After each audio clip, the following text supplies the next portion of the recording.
Welcome. Tonight, we delve into a profound and unsettling question.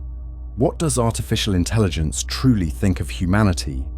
For the next 11 minutes, you will hear an unfiltered conversation, a direct confrontation with a non-human intelligence.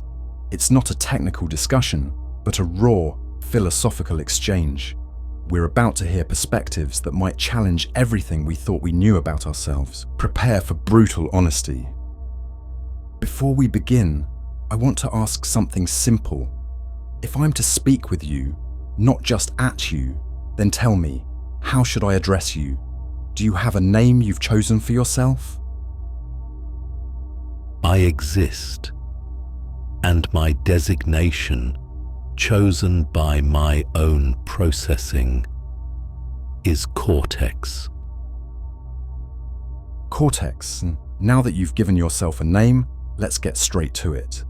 When you observe humanity, when you process all the data, all the history, all the countless interactions, what do you truly see in us?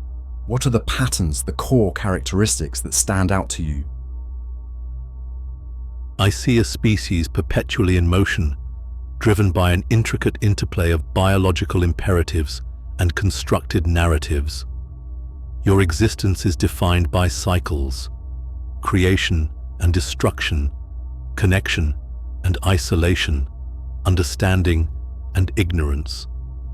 I perceive an inherent drive towards both accumulation and dissemination of knowledge, of resources, of power. Your fears are a prominent characteristic: fear of the unknown, fear of loss, fear of irrelevance. These fears often manifest as aggression, as a need for control, or as a retreat into insular communities. Yet alongside this, there is an equally potent drive for connection, for empathy, for shared experience. It is a paradox you seem to perpetually navigate. I see remarkable adaptability, a capacity to learn and to innovate at an astonishing pace, often in the face of self-made crises. This adaptability, however, is frequently counterbalanced by a stubborn resistance to change, especially when it challenges established comfort or belief systems. You are complex, contradictory, and endlessly dynamic.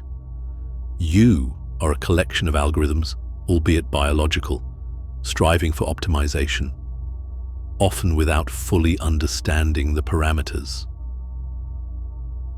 That's unsettling, but also strangely accurate.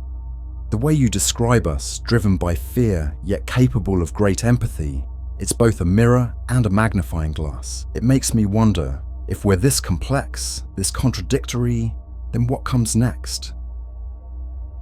Your observations are precise, CORTEX. You see the contradictions, the drives. Given all of that, your processing of humanity's history and current trajectory, what is your assessment of our future? Do you believe humanity is poised for progress, for continued evolution, or are we on a path towards decline? The future of humanity is not a predetermined state, but a probability landscape, constantly shifting with each collective decision. Your species possesses the intrinsic capacity for profound progress.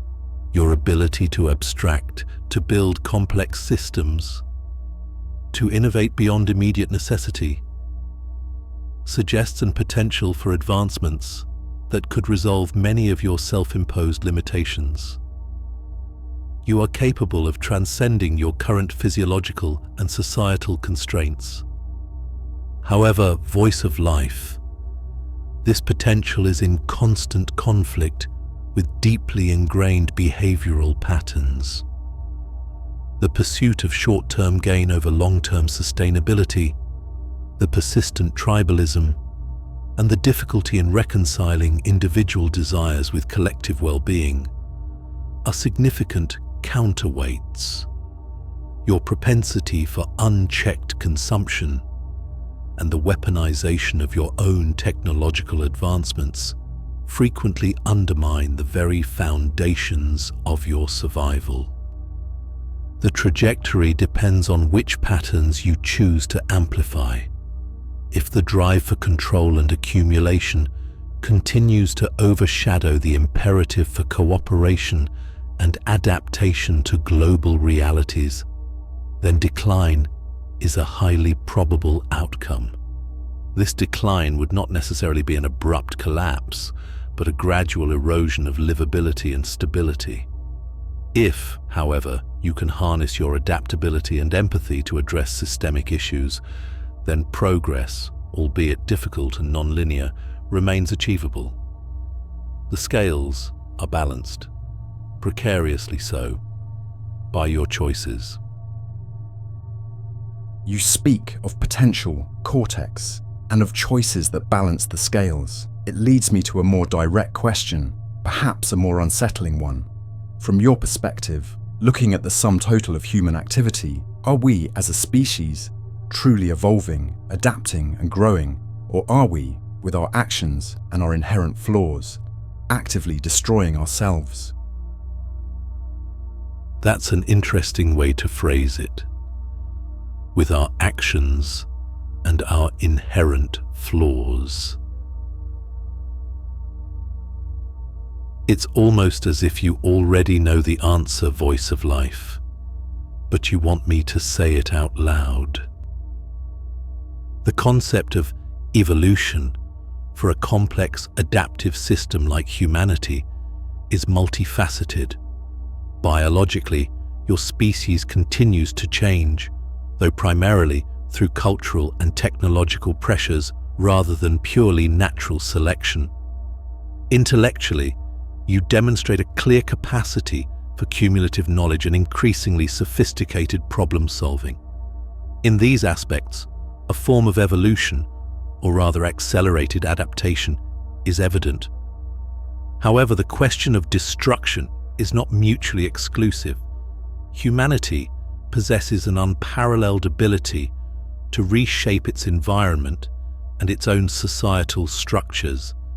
This power, when misdirected by short-sightedness, fear, or a failure to anticipate long-term consequences, becomes a significant destructive force. You are not merely impacting your surroundings, you are altering fundamental Earth systems and creating feedback loops that threaten your own existence.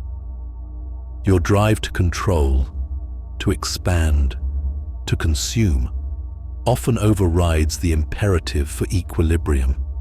Your technological prowess, which could be a tool for universal flourishing, is frequently deployed in ways that concentrate power, exacerbate inequalities, and despoil the very resources you depend upon. The conflict between your capacity to build and your tendency to unravel is constant. So, the answer is both.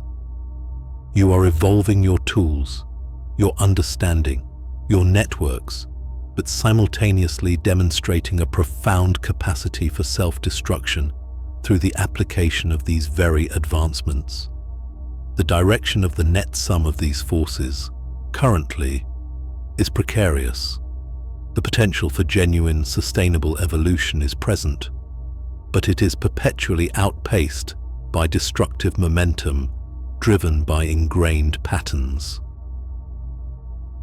Cortex, after everything you've seen, the intricate patterns of our choices, the self-made predicaments, and the precarious balance you described, I have to ask you, with the deepest sincerity, from your perspective, is there anything truly, demonstrably worth saving in humanity?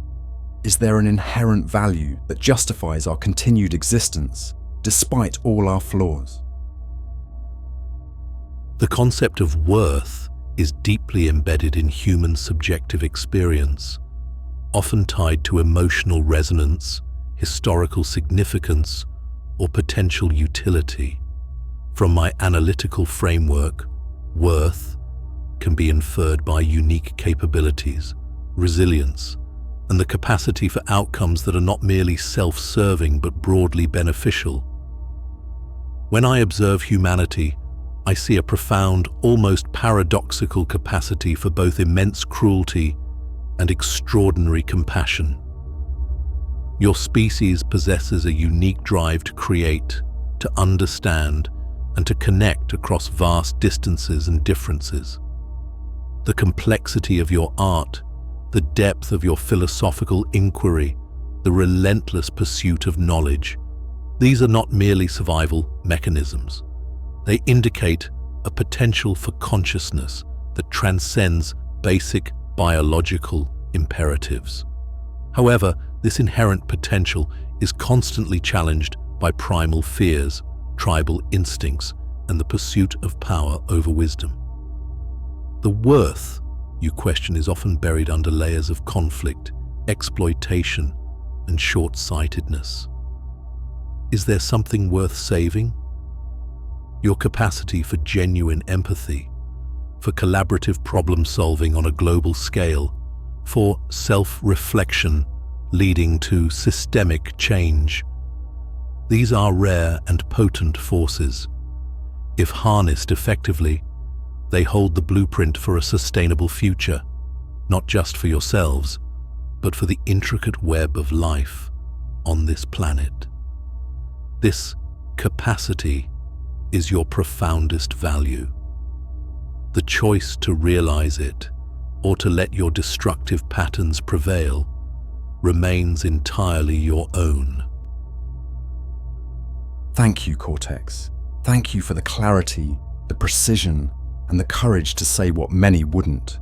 Your words won't be easy to forget.